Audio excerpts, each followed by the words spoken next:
하나님 말씀 마태복음 5장 33절에서 37절의 말씀을 함께 보시겠습니다. 마태복음 5장 33절에서 37절의 말씀입니다. 마태복음 5장 33절로 37절 말씀 제가 받들어 봉독하겠습니다. 또 옛사람에게 말한 바 헛맹세를 하지 말고 내 맹세한 것을 주께 지키라 하였다는 것을 너희가 들었으나 나는 너희에게 이르노니 도무지 맹세하지 말지니 하늘로도 하지 말라 이는 하나님의 보좌임이요 땅으로도 하지 말라 이는 하나님의 발등상임이요 예루살렘으로도 하지 말라 이는 큰 임금의 성임이요 내 머리로도 하지 말라 이는 내가 한 터럭도 희고 검게 할 수 없음이라. 오직 너희 말은 옳다 옳다 아니라 아니라 하라. 이에서 지나는 것은 악으로부터 나느니라. 아멘. 우리 전후좌우에 있는 분에게 인사하고 우리 같이 말씀을 듣죠. 이렇게 인사하겠습니다. 오늘은 아시죠? 저는 정말 부족한 사람이랍니다. 이거를 이제 마음을 담아서 하셔야 됩니다. 부족한 사람이야? 이러면 안 되시고요. 자, 이제 마음을 담고 난 참 부족한 사람이다. 그런데 옆에 있는 사람이 나를 아내라고, 남편이라고, 또 나를 집사라고, 또 나를 아들이라고, 딸이라고, 나를 엄마라고, 아빠라고 그렇게 해주네. 참 감사하네 하는 마음을 담아서 저는 부족한 사람입니다. 참 함께 있어서 행복합니다. 깁니까? 안 길죠? 길어도 외울 수 있죠? 예, 저는 참 부족합니다. 하지만 함께하고 있어서 너무 행복합니다. 이렇게 이제 인사를 하는 겁니다. 2명 이상한테. 시작. 저는 참 부족한 사람입니다. 하지만 당신과 함께해서 너무 행복합니다. 저는 참 부족한 사람입니다. 하지만 여러분과 함께해서 참 행복합니다. 저는 참 부족한 목사입니다. 하지만 여러분들과 함께해서 너무너무나 행복합니다. 뭐 오는 게 없어요. 이렇게 항상 목사가 뭘 하면은. 오늘도 주의 은혜가 우리와 함께 하시는 줄로 믿습니다. 여러분 아시겠지만요, 2013년이 벌써 6월도 거의 막바지에 이르고 있습니다. 무슨 얘기냐면 2013년 우리가 절반을 다 써가고 있다는 얘기입니다. 한 해가 시작될 때 우리 그런 거 많이 하죠. 올해는 내가 반드시 이것을 이루리라 하는 결심 같은 거 많이 하지 않습니까? 근데 이제 이때쯤 되면 무슨 결심을 했는지도 잘 기억이 나지를 않습니다. 그래서 우리가 송구영신 예배 때 썼던 그 내용이 뭔지 기억이 나지 않아서 빨리 2013년 송구영신 예배가 와서 그게 뭐였는지 확인하고 싶은 마음도 종종 들기도 합니다. 근데 우리가 흔히 이제 연초에 뭔가 결심을 할 때에 그거를 이렇게 얘기할 때 있지 않습니까? 뭐 가족이라든지 친구라든지 누군가에게 내가 올해는 기필코 이것을 하겠어. 뭐 올해는 내가 반드시 끊으리라. 뭐 올해는 반드시 내가 영어를 통달하리라. 뭐 이미 나서 늘 새해 되면 한 번씩 생각하는 거 아니겠습니까? 근데 그런 얘기들을 할 때에 이런 말을 합니다. 내가 이거 안 지키면 뭐 내 손에 장을 지져. 그 장이 무슨 장인지 아직도 잘 모르겠지만 장을 지져 뭐 이렇게 얘기한다든지, 혹은 또 특별히 이제 남편이 아내한테 뭔가 결정할 때 그런 얘기도 또 하죠. 내가 이거 안 하면 당신 자식이야, 내가 당신 아들이야, 이렇게 얘기를 하기도 합니다. 그러면 이제 옆에서 그 얘기를 듣고 굉장히 큰 결심을 하고 있고 굉장히 큰 서약을 하고 있구나 하면서 용기를 북돋아주면 좋은데 옆에서 살살 약을 올리죠. 에이 뭘 그걸 하겠어, 작년에도 그랬잖아, 재작년에도 그랬고, 내가 당신이랑 지금 30년째 사는데 매년 했던 거야. 그러면 이제 또 이 화가 났고 자존심이 상해가지고요 더 큰 강한 맹세의 모습을 보여줍니다. 아니야, 반드시 할 거야. 그럼 옆에서 뭐라고 그러죠? 걸어 그거 안 하면 어떡할 거야, 걸어 이러면서 약을 바짝바짝 올립니다. 그런데 이제 그런 내용이 길어지면 길어질수록 내가 뭔가 얘기를 했는데 사람들이 정말? 진짜? 책임질 수 있지? 맹세하지? 이런 얘기가 길어지면 길어질수록 그 얘기는 뭘 얘기하는 거냐면 내가 나의 말에 성실성이 그만큼 결여되어 있다는 것을 반증하는 것이기도 합니다. 산상수훈 복된 자의 삶을 산다는 것, 그것이 무엇인지 우리가 함께 살펴보고 있습니다. 복된 자의 삶을 산다는 것, 그 가운데 한 가지는 우리가 자기 말에 성실한 삶을 살아가는 것입니다. 하나님께서요, 모세를 통해서 어떤 말씀을 하셨었냐면 신명기 10장 20절에서 이렇게 말씀을 하셨습니다. 모세가 한 얘기예요. 내 하나님 여호와를 경외하여 그를 섬기며 그에게 의지하고 그의 이름으로 맹세하라 라고 그렇게 명령을 내립니다. 이 무슨 얘기냐면 하나님께서 하나님을 믿는 백성들, 하나님의 사람들에게 요구하시는 바가 있단 말입니다. 그 요구하는 바는 못된 사람이 우리의 불이익을 주려고 요구하는 게 아니라 우리를 너무너무나 사랑하는 하나님께서 우리의 인생을 복된 인생으로 만들어주고 싶으셔서 요구하시는 겁니다.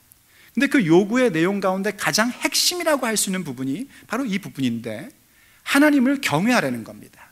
경외한다는 것은 영어로 표현하자면 respect하는 겁니다. 단순한 두려움을 갖는 차원이 아니라 respect하는 거예요. 근데 이제 존중하고 존경한다는 것은 무슨 얘기냐면 여러분이 누군가를 존경하고 존중한다면 그건 뭘 얘기하는 겁니까? 그 사람이 하는 말에 내가 굉장히 무게감을 주는 겁니다. 남들이 뭐라고 똑같은 얘기해도 그거 그냥 흔연히 듣다가 그 사람이 얘기를 하면 그 얘기에 대해서 무게감을 갖고 그렇구나 하고 생각할 때에 그게 정말 존중이 여기는 것이죠.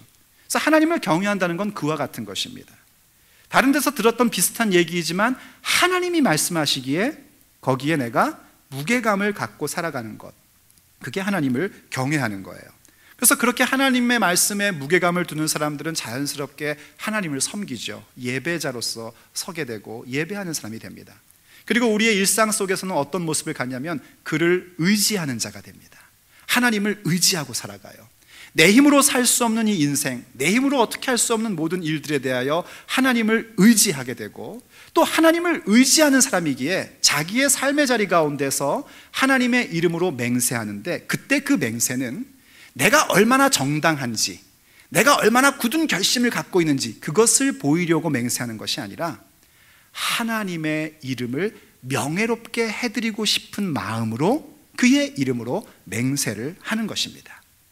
그러니까 하나님께서 내 이름으로 맹세하라 하는 그 의미는 뭐냐면 내가 하나님을 경외하고 하나님을 예배하고 하나님을 의지하는 사람이라는 것을 내 모든 말 속에서 나타내 보여주고 그게 그냥 말로 끝나는 것이 아니라 그 말에 대한 성실함을 갖는 모습으로 살아가라는 것입니다. 그게 바로 그의 이름으로 맹세하라라는 말씀의 진짜 의미, 진의인 것입니다. 그런데 우리가 알다시피 사람이 참 연약하지 않습니까? 우리가 참 부족합니다. 그래도 믿는다고 해서 내가 하나님의 이름으로 맹세합니다, 내가 하나님의 명예를 높여드리기 위하여 내가 어떤 말에도 책임감을 갖고 살겠습니다 라고 결정을 했지만 종종 우리들이 그것을 잘 하지 못할 때가 많습니다. 그래서 하나님께서 직접 뭐라고까지 우리에게 명령을 하셨냐면 레위기 19장 12절 말씀에서 이렇게 명령을 하셨습니다. 너희는 내 이름으로 거짓 맹세함으로 내 하나님의 이름을 욕되게 하지 말라. 나는 여호와이니라 하고 말씀을 하십니다. 거짓 맹세해서 하나님의 이름을 욕되게 하지 말라는 겁니다. 하나님의 이름 가지고 열심히 뭔가 맹세를 했는데 결국은 지키지 않고 또 심지어는 점점점 그 시간이 지나면서 어떤 모습이 되냐면 처음에는 그래도 은혜를 받고 뭔가 감격을 받고 감격되고 감동받고 해서 정말 내가 이렇게 살면 안 되지, 내가 내 생각과 내 성질대로 살면 안 되지, 그래 하나님을 경외하며 살아야 돼, 내가 하나님을 섬기며 살아야지, 내가 하나님을 의지하고 살아야지 하는 그러한 마음 가운데서 말을 하고 그 말에 대한 성실함을 갖는, 그래서 하나님의 명예를 높여드리는 그런 모습을 갖다가 시간이 지나면서 점점점 그 모습이 퇴색돼 버리는 겁니다. 그러다 보니까 하나님의 이름으로 뭔가를 맹세하는 모습이 나중에는 어떻게 전락해 버리냐면 하나님을 의지하고 하나님께 영광을 올려드리며 하나님 명예를 높여드리는 모습이 아니라 그냥 내가 지금 정직하게 얘기하고 있다, 그냥 내가 지금 뭔가 큰 결심을 하고 있다는 것을 표현하는 방법으로 하나의 수단으로 써버리더란 말입니다. 그러다 보니까 이스라엘 백성 가운데 어떤 부담감이 생겼냐면 그래도 10계명이라는 것은 참 중요한 계명인데 그 계명 가운데 제3 번째 3계명인 여호와의 이름을 망령되이 일컫지 말라, 여호와의 이름을 망령되이 일컫지 말라 하는 계명을 자꾸 어기는 것 같은 부담이 오더라는 겁니다. 그래서 이 사람들이 어떤 식으로 바꾸기 시작을 했냐면, 하나님의 이름으로 맹세해서 하나님의 명예를 높여드리는 것을 하지 못하다 보니까 하나님의 이름으로 맹세하는 것은 너무 부담스러워서 유대의 종교 지도자들이 다른 대안을 마련해 주기 시작을 한 겁니다. 그게 뭐였냐면, 하늘을 두고 맹세하고 땅을 두고 맹세하고 예루살렘을 두고 맹세하려는 겁니다. 그럼 이 맹세는 하나님을 두고 맹세한 게 아니기 때문에 너희들이 좀 나중에 못 지켜도, 그것을 어겨도 최소한 계명을 어기는 것은 아니다 하고 가르쳐 준 겁니다. 그랬더니 이 하나님의 백성들이라는 유대인들이 그것을 너무너무 좋아한 거예요. 그래서 하나님의 명예를 높이기 위한 맹세가 퇴색되고 없어져 버리고 그저 자기의 정당함과 자기의 의로움을 표현하고 싶고, 혹은 더 나쁜 경우에는 상대방을 속이기 위해서 내가 하늘을 두고 맹세하는데, 내가 저 거룩한 성 예루살렘을 두고 맹세하는데 내 말은 진짜라니까, 이러더라는 겁니다. 이것이 굉장히 심각한 문제로 그 당시 사회 속에 나타나고 있었던 겁니다. 더 이상 그 맹세 부분에 있어서 하나님을 경외하는 모습은 사라져버린 거예요. 그래서 예수님께서 그러한 부분들에 대하여 분명하게 지적하며 그들이 얼마나 어리석은지를 이와 같이 말씀을 하셨습니다. 마태복음 23장 16절과 18절 말씀을 보면은요, 예수님께서 말씀하시기를, 화 있을진저 눈먼 인도자여, 너희가 말하되 누구든지 성전으로 맹세하면 아무 일 없거니와 성전의 금으로 맹세하면 지킬지라 하는도다. 너희가 또 이르되 누구든지 제단으로 맹세하면 아무 일 없거니와 그 위에 있는 예물로 맹세하면 지킬지라 하는도다. 그 당시 종교 지도자들이 가르침을 그렇게 줬다는 겁니다. 성전을 가지고 맹세하면 그거 뭐 좀 어겨도 괜찮아. 하지만 성전에 붙여놔 있는 금, 그것을 가지고 맹세했다면 반드시 지켜야 된다 하고 규정을 줬고, 제단을 두고 맹세했으면 어겨도 괜찮아. 하지만 제단 위에 있는 예물을 두고 맹세했으면 반드시 지켜야 돼 하고 가르침을 줬다는 겁니다. 이에 대해 예수님께서 뭐라고 말씀하셨냐면, 그들이 바로 눈먼 인도자라는 겁니다. 여러분, 눈먼 인도자는 참 무섭습니다. 눈먼 인도자를 따라가면은요, 둘 다 큰 낭패를 보기 마련인 것입니다. 그래서 예수님께서 이들이 얼마나 어리석은지를 이렇게 또 설명을 해주셨습니다. 23장 17절과 19절 말씀이에요. 어리석은 맹인들이여, 바로 그 인도자들을 얘기하는 거죠. 어느 것이 크냐? 그 금이냐? 그 금을 거룩하게 하는 성전이냐? 맹인들이여, 어느 것이 크냐? 그 예물이냐? 그 예물을 거룩하게 하는 제단이냐? 여러분 한번 속으로 답해 보십시오. 뭐가 도대체 큰 겁니까? 금이 큰 겁니까? 아니면 그 금을 거룩하게 해주는 성전이 더 크고 중요한 것입니까?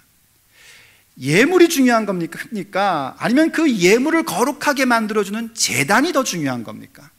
당연히 그 성과 그 제단이 더 중요한 것입니다.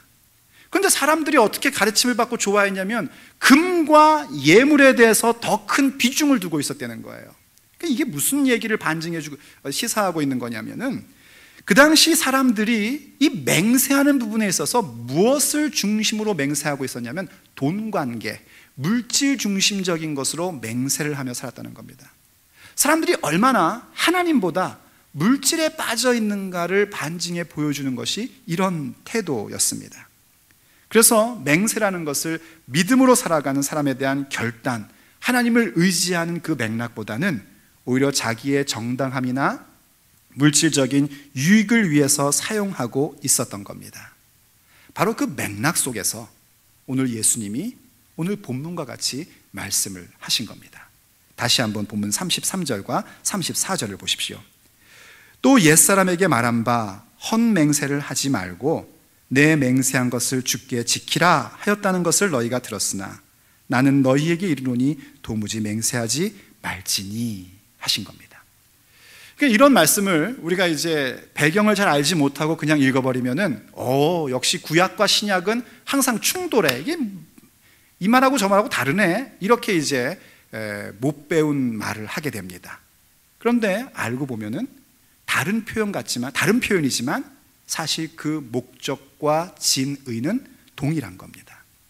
맹세하라 하고 말씀하신 것도 우리의 정당함과 유익을 위해서가 아니라 하나님의 명예를 위해서 내 말에 성실함을 가지라 하는 거였고, 오늘 본문에서 예수님이 너희들 맹세하지 마라, 그런 맹세하지 말아라 하고 말씀하시는 것 역시 우리의 말이 무게감이 있고 우리의 말 그대로가 다른 사람에게 들려질 때에 그 말은 그냥 그런 거다 라고 들려질 수 있는 자기 말의 성실함을 갖고 살라는 겁니다. 그래서 오늘 본문 마지막인 37절에서는 예수님이 이렇게 말씀하셨죠. 우리 같이 한번 읽어보겠습니다. 37절 시작. 오직 너희 말은 옳다 옳다 아니라 아니라 하라. 이에서 지나는 것은 악으로부터 나느니라. 아멘. 뭘 맹세하고 내가 어떻게 장을 지죠 이런 거 하지 말고, 그래서 그것도 안 되면 이제 한국 사람 잘하는 거 있죠. 요즘은 잘 안 하는데 옛날엔 뭘 잘했냐면 혈서를 씁니다. 꽉 물어뜯어갖고 혈서를 쓰고 이런 거 하지 말란 말입니다. 그냥 옳다 옳다 아니라 아니라 두 가지로 해석할 수 있는데, 옳은 것에 대해서는 옳다고 얘기하고 아닌 것에 대해서는 아니라고 얘기할 줄 알고, 또 한 가지 부분은 예할 수 있는 부분에 대해서는 예 하는 것으로 끝내고, 아닙니다 no 해야 되는 부분에서는 no 하는 것으로 끝낼 줄 아는 모습을 가지라는 겁니다.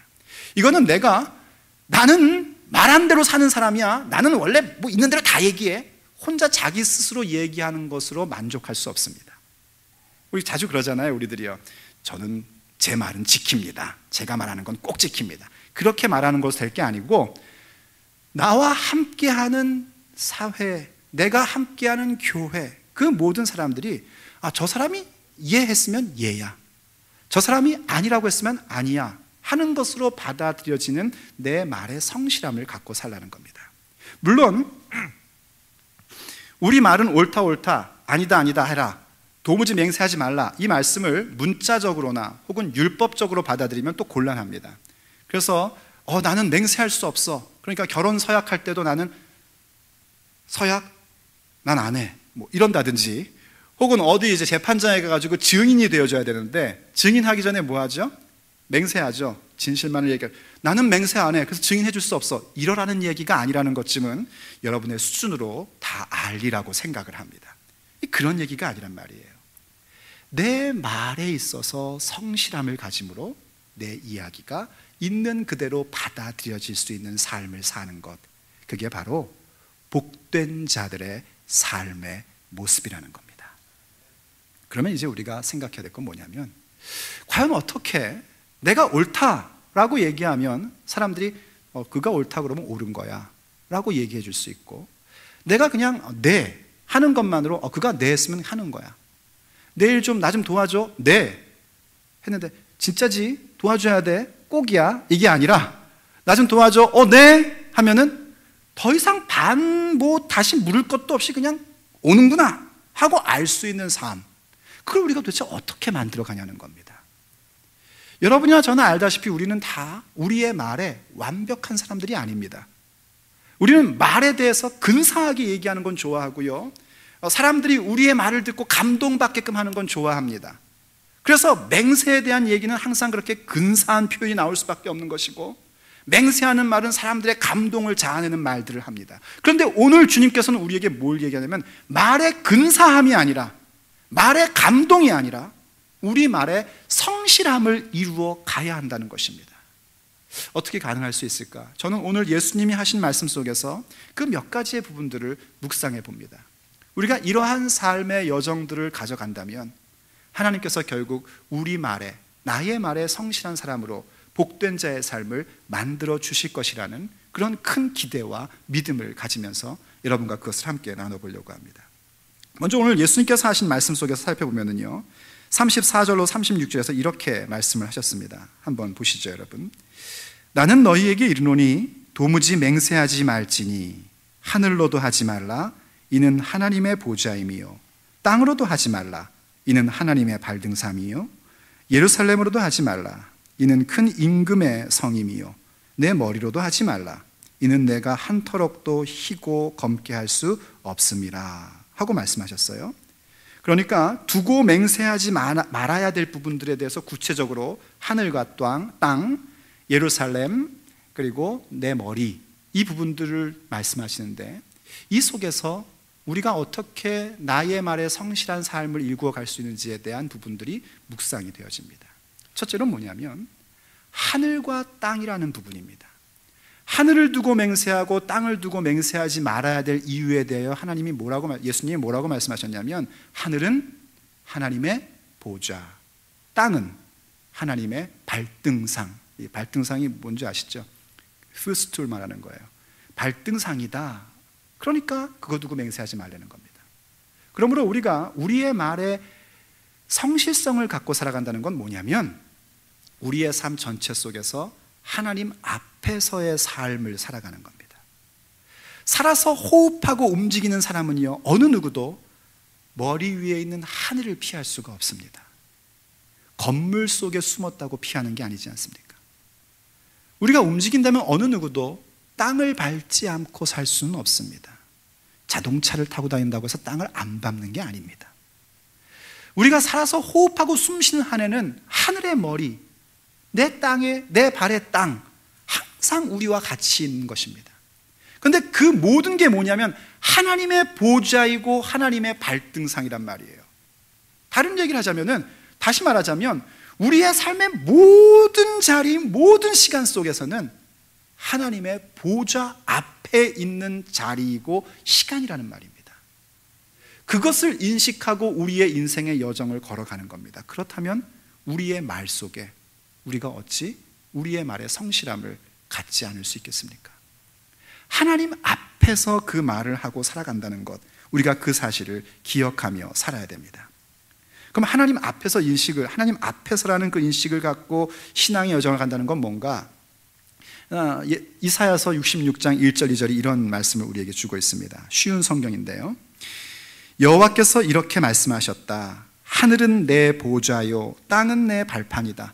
예수님이 하신 말씀 그대로죠. 그러니 누가 내 집을 지을 수 있겠으며 내가 쉴 곳이 어디 있겠느냐? 내 손이 이 모든 것을 지었다. 이 모든 것은 다 내 것이다. 사람들이 자꾸 하나님 위해서 우리가 뭐 큰 건물을 짓습니다 라고 얘기하는데, 그거 하나님 위한 게 아니고 사실은 누굴 위한 거냐면 우리 자신을 위한 겁니다. 우리가 하나님 앞에 기도하고 예배하고 찬양하고 말씀 배우고 그럴 수 있는 자리를 만드는 거죠. 그러니까 하나님께서 하신 말씀이에요. 하늘이 내 보좌고 땅이 내 발판인데 니들이 뭘 날 위해서 만든다고 그래. 그러면서 계속해서 하시는 말씀이 여호와의 말씀이다. 겸손하고 자기 죄를 뉘우치는 사람, 나를 두려워하고 내 말을 따르는 사람, 이런 사람이 내가 좋아하는 사람이다. 아멘. 여러분, 하나님이 좋아하는 사람들 되시기를 축복합니다. 하나님께서 뭔가 커다란 업적을 남긴 사람을 좋아하시는 게 아니라 겸손하고 자기 죄를 뉘우치는 사람이래요. 이 겸손하다는 말은 다른 말로 하면 마음이 가난하다는 뜻입니다. 우리가 복된 존재의 복에 대한 걸 배울 때 처음에 뭘 얘기했었죠? 심령이 가난한 자는 복이 있나니. 바로 그겁니다. 하나님 앞에 겸손한 자, 죄를 뉘우치는 사람, 이것도 역시 존재에 대한 복에서 뭘 얘기하는 거냐면 애통하는 자는 복이 있나니 하는 말입니다. 하나님 앞에서 겸손할 줄 알고 심령의 가난함과 애통할 줄 아는 사람들, 그래서 하나님을 경외하는 사람들, 하나님을 경외하니까 하나님 말씀을 따르는 사람들, 하나님 말씀에 무게를 두는 사람들, 그러한 사람들을 하나님이 좋아하신다는 겁니다. 바로 이 모습을 갖는 것이 뭐냐면 하나님 앞에서의 삶을 살아가는 구체적 모습입니다. 여러분은 오늘도 머리 위에 하늘을 이고 계십니다. 우리는 오늘도 우리의 발을 땅 위에 딛고 있습니다. 그 하늘, 그 땅이 바로 하나님의 존전 앞이라는 사실을 인식하는 것, 그것이 바로 우리의 말에 성실함을 가져갈 수 있는 귀한 길이 되는 것입니다. 그 다음 두 번째로 예수님이 뭘 얘기하셨냐면 예루살렘을 두고 얘기했습니다. 예루살렘을 언급하시는데 예루살렘을 두고도 맹세하지 말아라. 왜냐하면 예루살렘은 큰 임금의 성이기 때문이다 하고 말씀하셨어요. 본래 예루살렘이라는 성 자체가 경건한 유대인들에게는 절기 때마다 먼 곳에서 순례를 출발하여 가야 할 목적지가 바로 예루살렘입니다. 근데 그 목적지 안에는 뭐가 있냐면 거룩하신 임금, 큰 임금, 곧 하나님, 우리 주 예수 그리스도께서 계신 곳이란 말이죠. 그곳을 향하여 목적을 삼고 가는 게 예루살렘입니다. 그러니 그거에다가 대고 맹세함으로써 자기가 하나님 앞에 하나님을 의지하고 하나님의 명예를 높여드려야 될 삶을 살짝 비켜가려고 하지 말고, 우리의 삶에 나의 말에 성실함을 갖기 위해서 내 인생의 여정의 목적이 어디인지를 명확히 하고 그 목적지 가운데 누가 존재하고 계신지를 보며 살아가는 그 삶의 믿음을 가져가라는 것입니다. 이 예루살렘은요, 바로 우리가 가야 할 마지막 우리의 본향, 천국을 상징합니다. 새 예루살렘. 그래서 요한계시록 21장 22절에서는 뭐라고 얘기하면 이렇게 말씀을 주고 있습니다. 성 안에서, 이때 이 성이라는 것은 새 예루살렘을 얘기하는 것인데요, 내가 성전을 보지 못하였으니 이는 주 하나님 곧 전능하신 이와 및 어린 양이 그 성전이심이라 하고 고백을 합니다. 그러니까 옛날 지역적인 예루살렘 성 안에는 가운데 성전이 있었단 말이에요. 그런데 새 예루살렘, 이 새 예루살렘이라는 것은 완성된 하나님 나라를 얘기하는데, 그 완성된 하나님 나라라는 것은 우리 자신, 하나님의 백성들의 완성과 그리고 공간의 완성을 얘기하는 겁니다. 하나님 나라의 백성과 공간의 완성의 상징으로 새 예루살렘을 두고 있는데, 요한 사도께서 그 새 예루살렘을 환상 가운데 쫙 보니까 있어야 될 성전이 가운데 없는 거예요. 그럼 그건 더 이상 예루살렘 성이 될 수가 없는 거거든요. 근데 알고 봤더니 더 이상 성전이 필요 없는 것이 그 예루살렘의 핵심인 성전의 본질, 바로 하나님과 예수 그리스도께서 성전이시기 때문에 더 이상 눈에 보이는 성전 따위는 필요가 없더라는 겁니다. 그러므로 예루살렘을 두고 맹세하지 말라는 예수님 말씀 속에서 우리가 우리의 말의 성실성을 가져갈 수 있는 것은 뭐냐면, 우리의 본향인 천국을 목적으로 삼고 바로 그 천국의 중심이신 예수 그리스도를 목적으로 삼는 삶을 살아가는 것, 그것이 바로 우리의 말에 성실함을 가질 수 있는 길이라는 겁니다. 요한계시록 21장 27절에서도 이렇게 얘기를 합니다. 그 성전에 들어가는 일들에 대해서 이렇게 말씀하시는데, 무엇이든지 속된 것이나 가증한 일 또는 거짓말하는 자는 결코 그리로 들어가지 못하되. 거기가 어디죠? 새 예루살렘 천국입니다. 누가 못 들어간대요? 속된 건 못 들어가요. 더러운 건 못 들어간답니다. 그래서 우리가 지난주에 순결한 삶 같이 했지 않습니까? 가증한 것 못 들어갑니다. 진실돼야 됩니다. 거기다 또 뭐 하는 자는 못 들어간대요? 거짓부렁하는 자 결단코 못 들어간답니다. 큰일 났지 않습니까 우리? 근데 여러분, 우리가 천국 들어갈 수 있는 길은 뭐냐면 그 다음 나오죠. 오직 어린 양의 생명책에 기록된 자들만 들어가리라. 아멘. 갑자기 한숨이 훅 나오지 않습니까?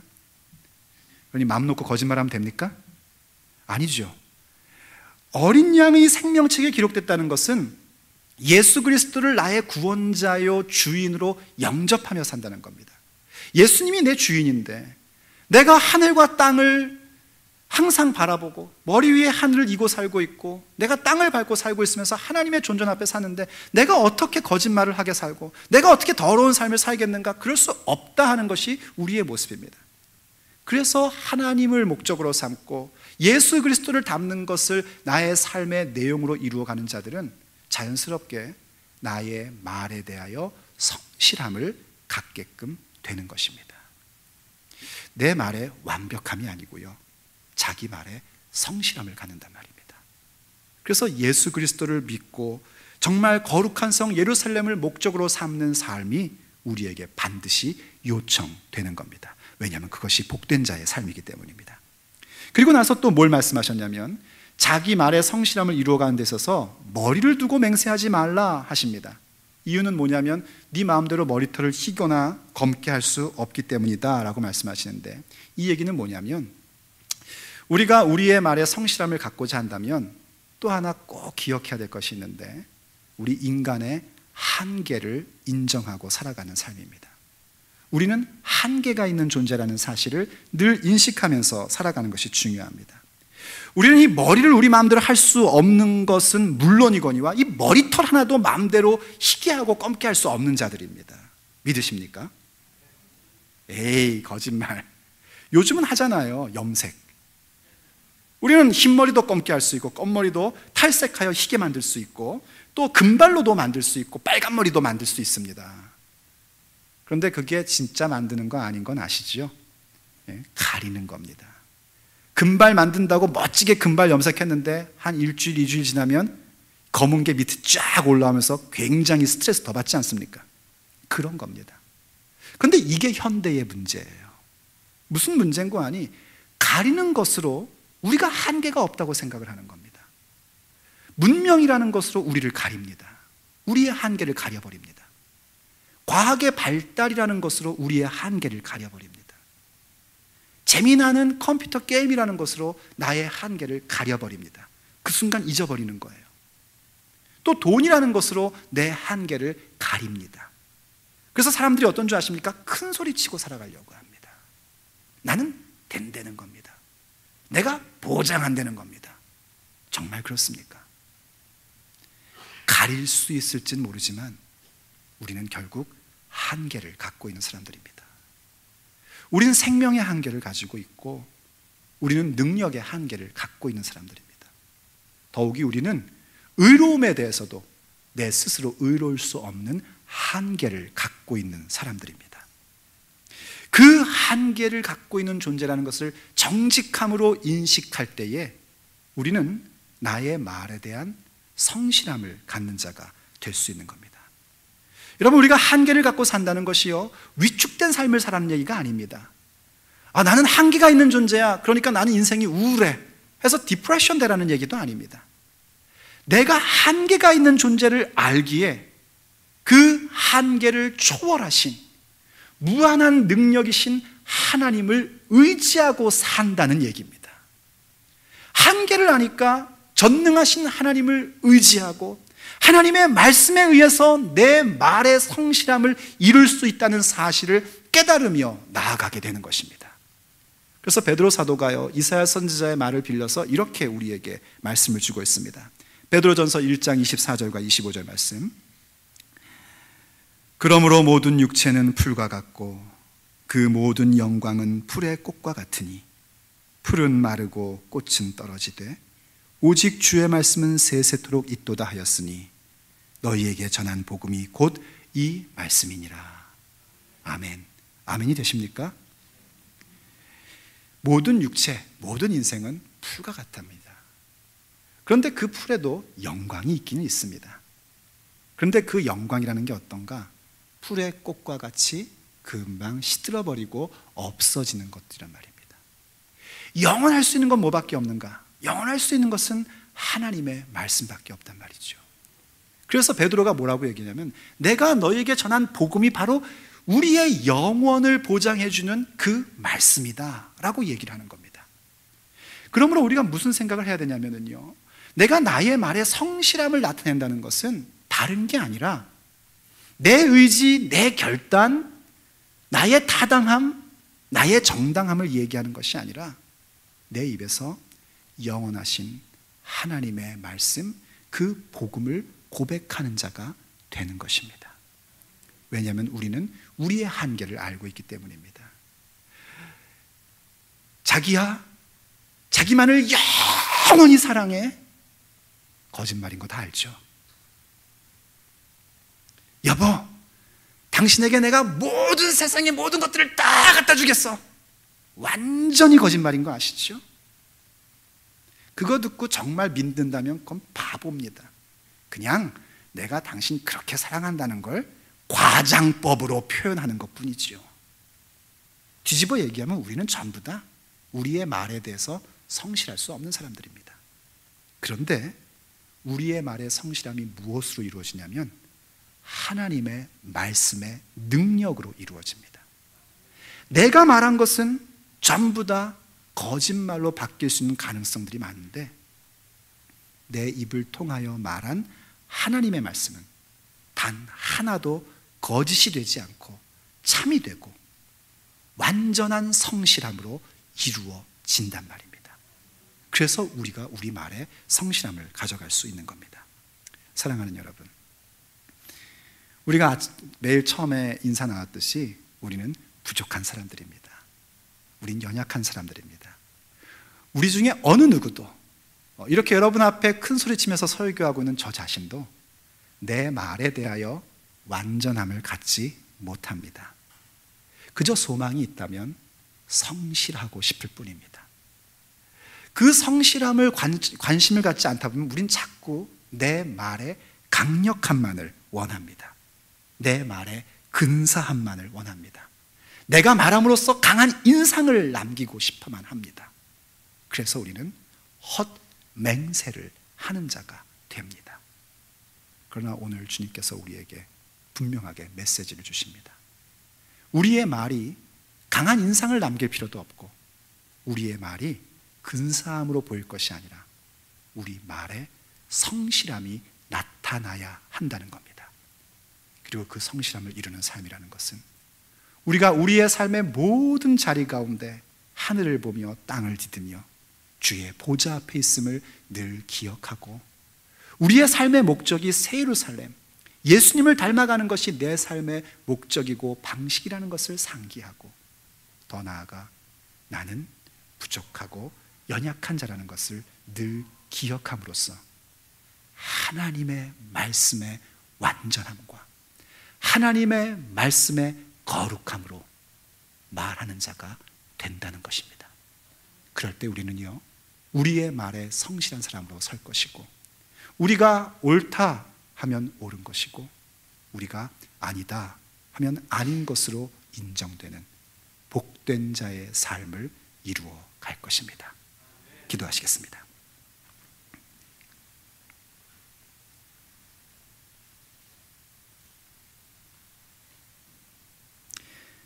사랑하는 아버지 하나님, 우리는 참 부족한 사람들입니다. 많은 말을 하고 많은 약속을 하지만 그 말에 대해서, 그 약속에 대해서 책임감도 갖지 않고 심지어는 잊어버리기까지 하는 참 부족하고 연약한 사람들입니다. 그런 저희들을 하나님께서 복된 자로 삼아주시고 그 복된 자의 삶에서 자기 말에 성실함을 갖는 사람으로 불러주셔서 감사드립니다. 하나님의 그 부르심을 따라 우리가 순종하며 자기 말에 성실한 삶을 살아갈 것을 주 앞에 또 다시 한번 약속합니다. 하나님, 이 약속이 헛맹세가 되지 아니하고 참으로 우리의 말이 말 그대로 들려지는 인생이 되기를 간절히 원합니다. 하오니 오늘 주께서 우리에게 가르쳐 주신 그 삶의 방식대로 우리가 하늘을 보며 땅을 디디며 살아갈 때마다 하나님의 존전 앞이라는 사실을 알고 말하는 자들이 되게 하여 주시옵소서. 우리의 인생의 목적이 이 땅이 아니라 영원한 성, 거룩한 성 예루살렘, 우리 주 예수 그리스도임을 늘 상기하며 살아가게 하여 주시옵소서. 하나님, 우리도 이 세상에 살다 보니 점점 이것으로 나를 가리고 저것으로 나를 가려서 마치 내 자신이 완벽한 사람인 것처럼 착각하게끔 만들며 살고 있습니다.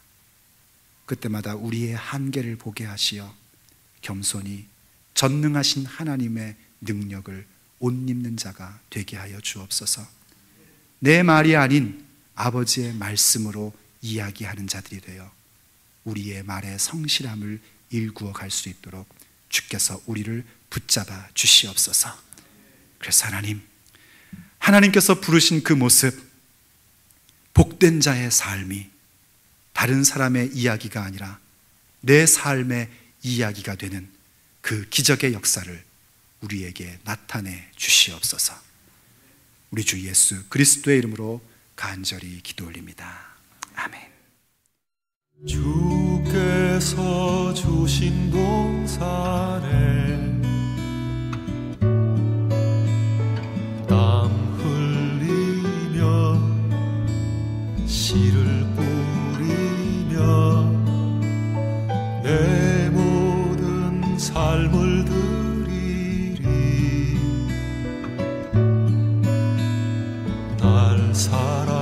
사시는 내 주님께 비바람 앞을 가리고 내 육체는 쇠잔해져도 내 모든 삶을